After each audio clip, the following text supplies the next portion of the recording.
Hello and welcome to Andertons TV. My name is Jack and today I'm joined by... Andy. My man. And we're going to fist bump. And then I'm going to explode. I did the explosion this time. Yeah, okay. And you didn't do it. Hey man, we've been on a voyage in our synth tip series. Hopefully you've watched the other ones. We've gone through oscillators, filters, amps, and their envelopes. Yeah.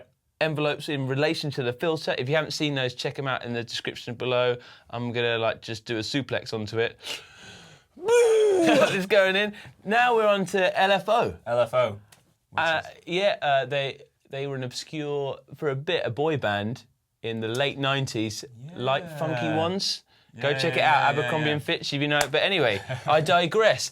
Tell me about LFOs, mate. What are they? So LFO stands for low frequency oscillator. And the first thing that's really confusing that I think catches a lot of people out, because we used the term oscillator earlier on when we were talking about sounds. Yeah. So a lot of people think low frequency oscillator, oh, that's a bass sound, that's your bass. And it's like, no, it's got nothing to do with sounds. So a low frequency, it just means sort of like a low rate. So it doesn't happen very often. So frequency being how often something happens. So low frequency is just a very slow moving oscillator. And to visualise, it's often you've seen synthesizers in the waves on an oscilloscope.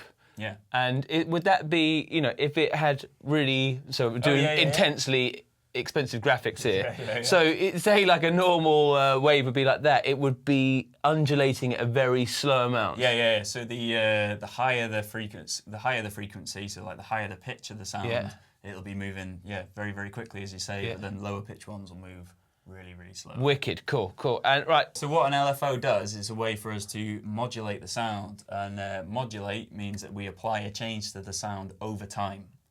So it's not just a static change, it's something that changes over time. So you can see we've got a few controls over here.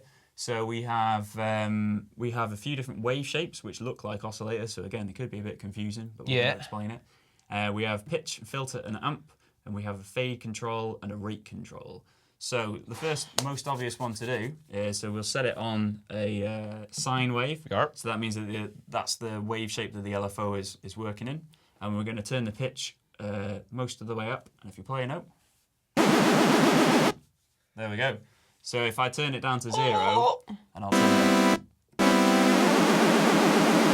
So what it's doing now is it's taking the pitch of that oscillator and moving it up and down at the rate that we specify here. So if I put the rate really slowly,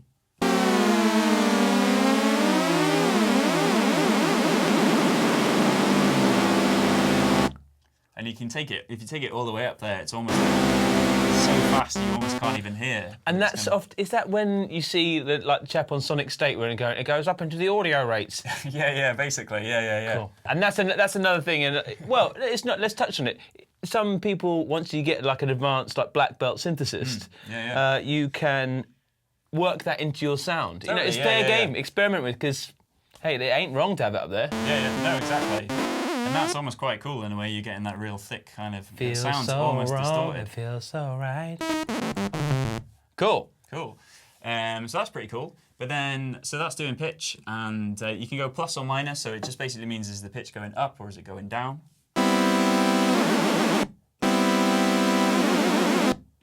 And we can change the shape of it as well. So at the moment, let's say we've got a sine wave, so it's going nice and smoothly. But if we choose one of the other ones, so let's choose like a saw wave.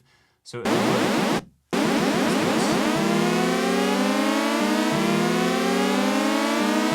So you can hear it's going up and then it's snapping Chris, back can you get down. me some drugs, please? Let's do a square wave. Can I have some more drugs, please? And then the one that's really good, so then let's do random. Because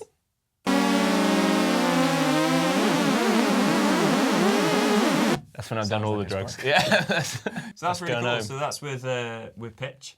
But then we can also do the LFO on the filter. So if we put our filter down, say 12 o'clock, and add a bit of resonance, make sure you watch the video on what we do with filters first. And then if we turn this up,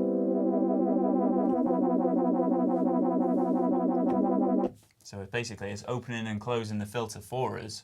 So instead of having to do that with your hand all day. That's it, isn't it?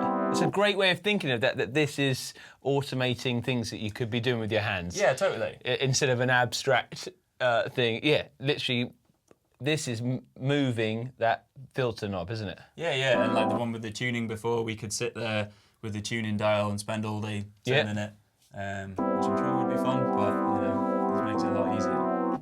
So that's cool. Yeah. And then the amp envelope, the amp LFO control. So let's put this on a square wave because that's a bit more obvious. Yeah. And then if I turn this all the way up,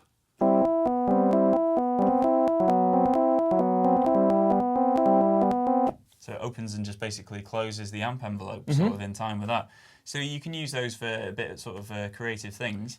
One thing that's also quite good that goes with the rate is we have a thing called the fade time here. So let's make a little lead sound.